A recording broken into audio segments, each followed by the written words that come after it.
And so I want to hone in on that a little bit today, and I want to talk about kind of Scrum and how you do it well, and do it so well that you win the trophies that are on the table. Now, I don't want you to get sort of sidetracked when I've just mentioned that word Scrum, because I know some people really like maybe Scrumban or Kanban, but essentially they're all the same thing, aren't they? They're about getting change out quickly, and they're getting feedback a lot quicker instead of like a waterfall approach.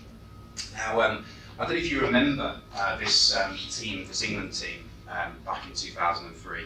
I followed them all the way through as they sort of grew from the World Cup in 1999, and they lost in the quarterfinals. And they got so close so many times.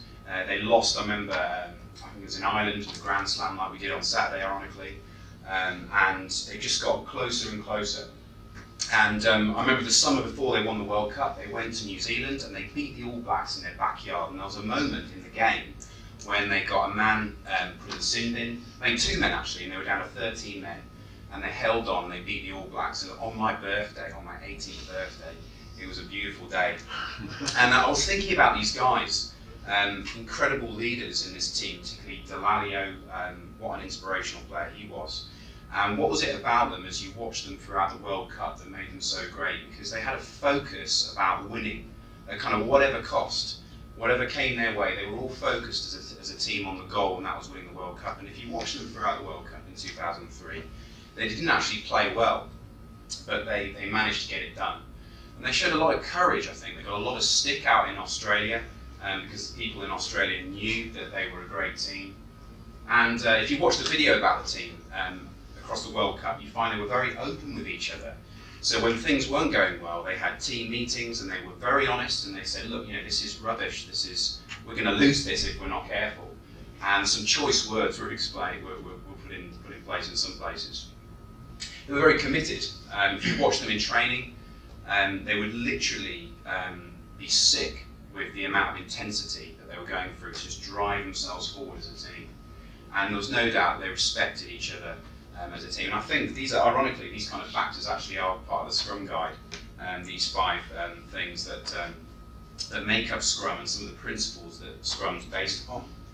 And I was thinking about what these mean in our context. So focus, I think it's really important, I think, as a team to be always focused on producing releasable software. So at the end of the sprint, you've got something that could go to live. It may not go to live, but it could go to live. And it may go many times during the sprint, but that's our focus, it's something that's releasable. We need to be courageous in taking on the challenge. Sometimes the danger with estimates when we're producing our software is we get so bogged down in estimates that we get almost cautious in doing anything, because we're worried about saying, that's actually a 5-pointer, when actually it turns out to be a 21-pointer.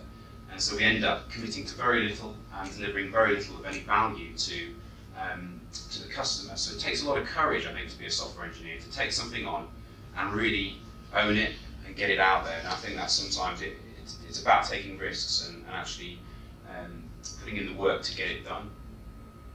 Being open, sometimes you get stuck. You need to be able to share that, to call it out.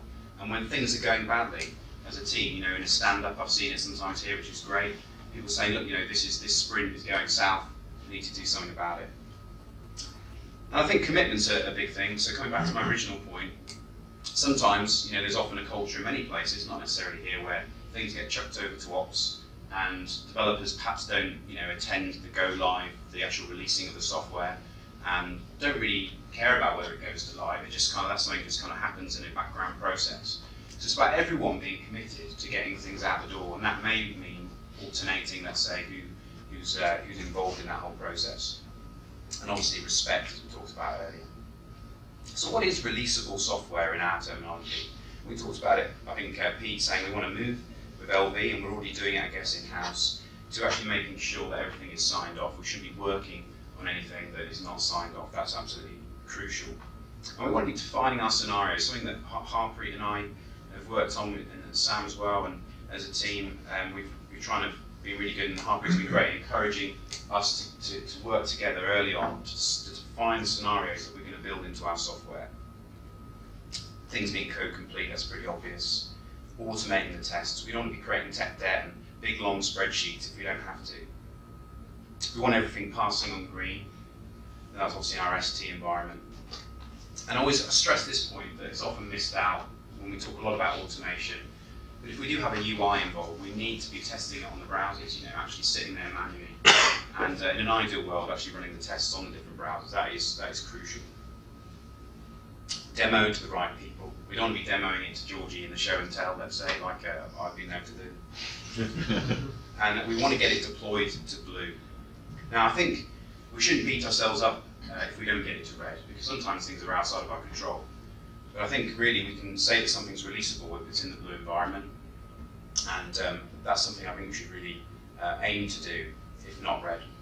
And I put this last point in italics because I think sometimes a sprint can be made up of too many technical stories, and they add very little value to the customer.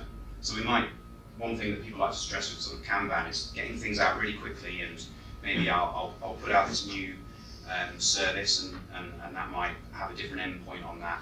I mean, that's great, and it's a great way of doing things, but it adds absolutely no value to the customer because they don't know it's there and it's not actually interacting with the system as a whole. And we've got to make sure that our stories that we often have in our sprints are actually adding value to the customer. So they might be adding a feature, they might be actually changing the end result for a customer, and that's why Scrum is very good often, because it does often help you to write your stories in that way. So I think adding value is a key thing that we should take into account. So some tips for releasable software. Now we've already sort of built in versioning and feature flags. So we've got the launch darkly that Richard recommended, which has been really, really good.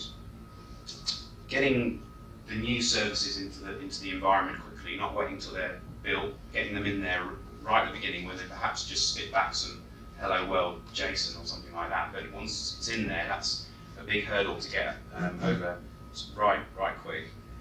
This is a key thing. So if you need someone from what we've been doing in the sort of value team is if you need someone from the fit team to do some testing and saying to them at the beginning of the sprint, we're booking you in for Thursday afternoon in the second week of the sprint. So actually saying, lining the ducks up, especially if you've got external requirement there. Not just waiting till Thursday and going, Nikki, can you look at it? Because she probably ain't going to have time. Adding these environments, getting them there to your definition of done. I say pragmatic development. I'm going to differ slightly with some of the things that Mark said earlier. Now, I agreed with what Mark said, but I think we have to be pragmatic sometimes in saying, well, in some of our applications and frameworks, they can introduce an unnecessary level of indirection. And in some cases, there is a sort of rationale to actually use a pragmatic way of using it. So a good example was like a login page that we built for Pension Wizard, and we had no need for any use of Redux, so we didn't use it. So but we did use it for when we were building a multi-page form wizard, if you like. So sort of sometimes you have to be pragmatic, and I think this can speed things up as well, but not going too far at the same time. This is a crucial thing. We've been supporting as a team the evening releases that we've been having, and rotating who does that is key. Finally, just want to focus on two things.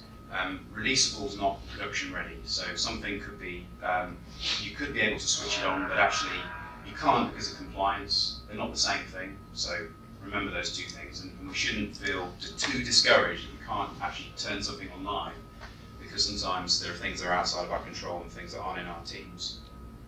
And just lastly, it would be great as a team if we can really major in the show and tells and showing stuff that is releasable. So stuff that's not on our local host, the stuff is in ST or UAT.